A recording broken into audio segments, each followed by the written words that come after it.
Hey guys, welcome to the Bruce Williams channel. In this video, I have a classic Grand Seiko Ramble for you today. I recently picked up a Grand Seiko and it's been dominating my wrist time, so I'm going to ramble for a few minutes here. And I think some of you can relate to me because you're interested in Grand Seiko and you're thinking, well, which one should I buy? I can't buy all the models that I like, and there are a lot of models that I enjoy from this brand. They're very varied with their offerings. You can get high accuracy quartz. You can get a spring drive movement, which they're probably best known for. You can get a high beat. You can get a mechanical. You can go with, a true GMT like I did. They offer chronographs. They do power reserve indicator. They do classic three-hand with a date. They do quite a bit of different stuff, from the Heritage collection to the Sport collection to the Elegance collection. There's a lot of great offerings out there. So how in the world are you to narrow it down to one watch that best represents the brand?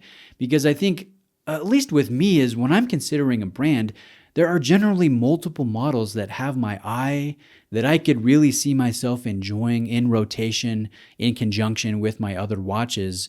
And so how do you narrow it down? How do you buy the one watch from that brand to where you can be content and not have buyer's remorse and not worry about, did I make the right decision? Should I have gotten that Seiko Frost spring drive, USA exclusive, the baby blue dial, the 44 GS case? I'm kind of thinking about that a little bit right now. That was another one that was really high on my personal list because I'm not new to Grand Seiko. I have purchased them previously, but the last time I did was pre the logo change. It was back when Seiko was the dominant branding and Grand Seiko was just an afterthought below the hand stack. So it's been a few years for me. And buying into this brand right now when they're really have, expanded the product catalog and they're offering so many strong designs and very enticing dial iterations and case shapes and whatnot, it was kind of hard to narrow it down. So if you're in that boat where you're like, man, which one should I buy and will I make the right decision? I don't think you're alone. I think that's a pretty common place to be in with Grand Seiko. And so the knee-jerk reaction, in my opinion, is just to go, well, buy everything you like. If you want the spring drive, if you want the high accuracy quartz, if you want the high beat mechanical, buy them all. Well, I mean, that would be ideal, right? But that's not always realistic. I have one rule when it comes to watch collecting, and it's not anything exciting. It's I just lost my voice there.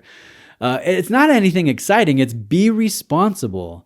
It's not going into debt for something dumb like a watch. Take care of your main obligations first.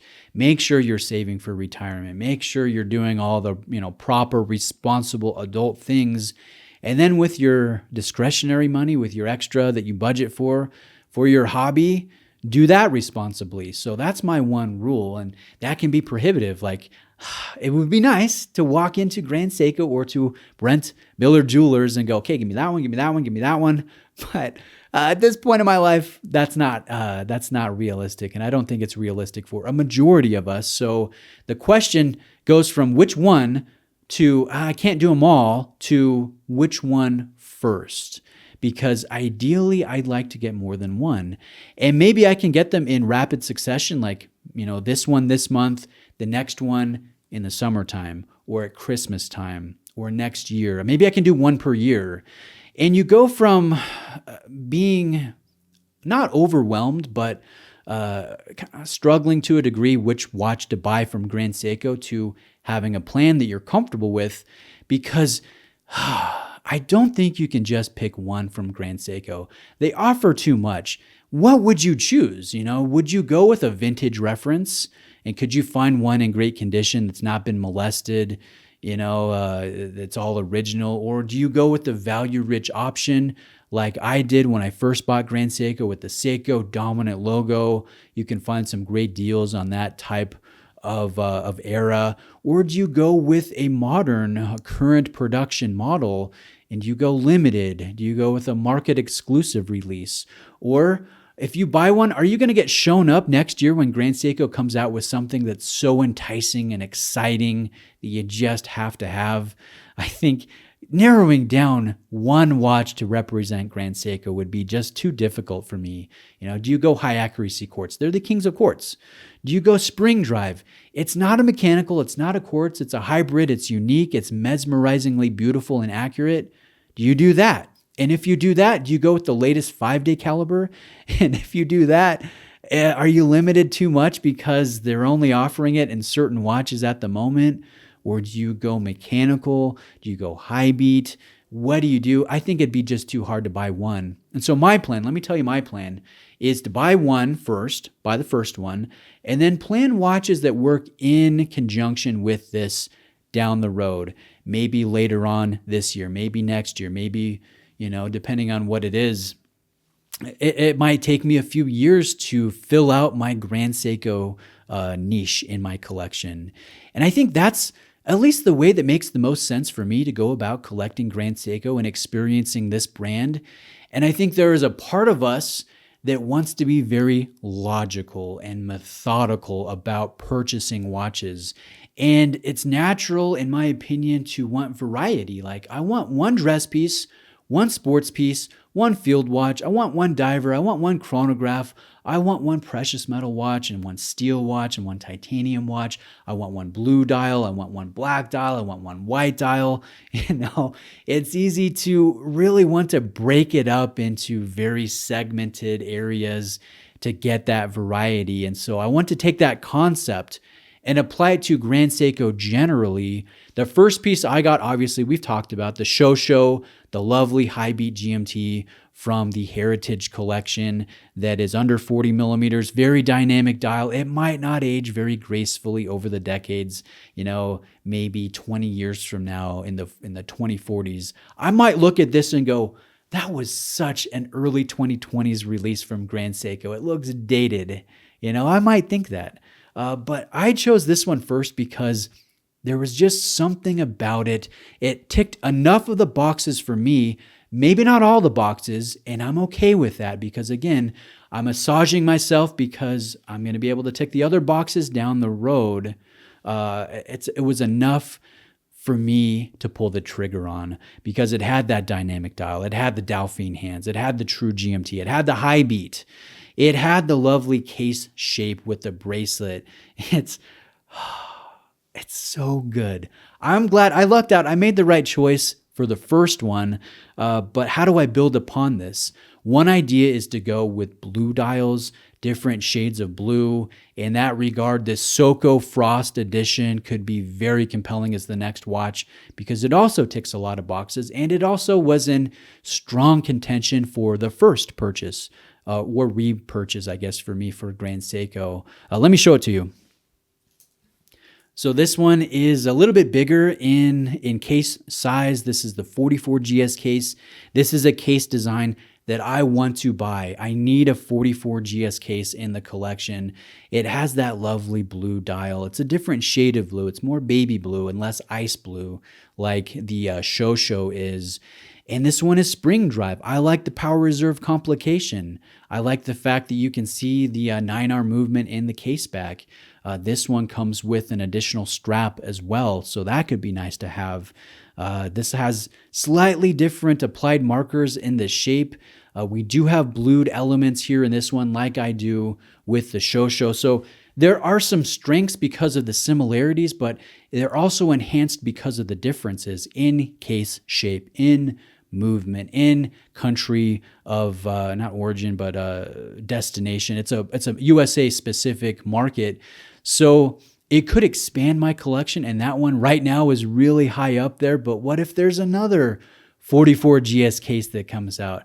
Maybe that has the 5-day spring drive. Maybe that has a very compelling dial that could work well with my Shosho. I want a subtle dial. I want a dynamic dial. I want to break it up. So for me, I guess this is a long-winded way of saying it's okay to not buy the very best mix of different features in complication or movement or size or case. You don't have to just pick one watch. You don't have to torture yourself that way, but you can still responsibly enjoy this brand. You just have to space it out a little bit. The question isn't which one. The question is which one first, because there's going to be another one.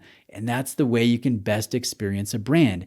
And it's a learning process. So if you buy into Grand Seiko, like I have a couple times with me, but again, most recently with the Shosho, and you decide, man, Grand Seiko just isn't for me. They're too tall. The bracelets they're not quite as nice as my Swiss bracelets, or whatever the case may be. At least you've experienced a very good model that has ticked enough of the boxes for you to purchase, and then you can say, well, now I'm going to go experience Zenith or Omega or whatever the case may be. You could have that type of learning experience, or probably more likely, you'll go, oh shoot, I need to work some extra overtime because I want to experience those other watches faster than I otherwise would. I want to delve more into Grand Seiko. Heck, maybe I'm going to flip my Cartier. Heck, maybe I'm going to flip this watch or that watch so I can get there faster. Maybe experiencing a great Grand Seiko is more of a catalyst than anything into delving more into the brand. Man, Grand Seiko does some really good stuff. Very varied in the selection, and that's a good thing that I appreciate as a watch enthusiast. So with me moving forward, I'm going to buy a 44 GS case. I'm going to buy a spring drive. I'm going to continue to move forward. I'd like a high accuracy quartz. I'd like different types of cases for each of the watches that I purchase. And am I going to cap it at 2 or 3 or 4? I don't know where I'm going to go, but I'm excited for the journey. I think that's the best way, at least for me, to experience the brand. And I'd recommend it because I think it's responsible financially. And as long as you have some patience, I think you could really experience the best DNA from this Japanese brand, handcrafted in the Shinsu Watch Studio in Japan. I think that's the best way to go. So let me know what you think about collecting, about, hey, is it which one first? Do you go spring drive? Do you go high accuracy quartz? Do you go with a mechanical option? Do you go high beat? Do you go with a dynamic dial? Do you go with a more muted dial? Do you go with the Icon? Do you go with the more recognizable brands? Do you go with the limited stuff? I'm interested to hear your thoughts about Grand Seiko. I'll probably follow this up with either a live stream or another ramble or something like that. But I'm enjoying my second foray into Grand Seiko, and I'm looking forward to multiple more in the future. Thanks for watching today. Have a great day. I'll see you next time.